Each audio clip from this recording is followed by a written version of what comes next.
ملک بھر میں corona virus کے فعال کیسز کی تعداد بڑھ کر 22,000 سے زائد ہو گئی، جبکہ گزشتہ 24 گھنٹوں میں مزید 34 افراد کرونا کے باعث جان سے ہاتھ دھو بیٹھے۔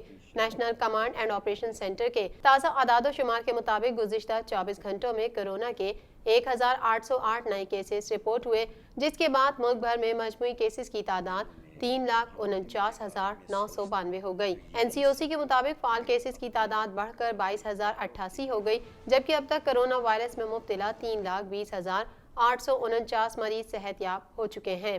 گزشتہ 24 گھنٹوں میں مزید 34 اموات رپورٹ ہوئیں، جس کے بعد مجموعی اموات کی تعداد 7,055 ہو گئی۔ سندھ میں مریضوں کی تعداد 1,52,072، پنجاب میں 1,08,221، خیبر پختونخوا 41,258، اسلام آباد میں 22,765، بلوچستان میں 16,226، آزاد کشمیر 5,041 اور گلگت بلتستان میں 4,409 تعداد ہو گئی۔ جناح انٹرنیشنل ایئرپورٹ پر تعینات سول ایویشن اتھارٹی کے 6 ملازمین کرونا وائرس کا شکار ہو گئے۔ میڈیا رپورٹ کے مطابق شہر قائد میں واقع جناح انٹرنیشنل ایئرپورٹ پر تعینات پاکستان سول ایویشن اتھارٹی کے ملازمین میں کرونا وائرس کی تصدیق ہوئی ہے، جس کے بعد انہیں قرنطینہ کر دیا گیا ہے۔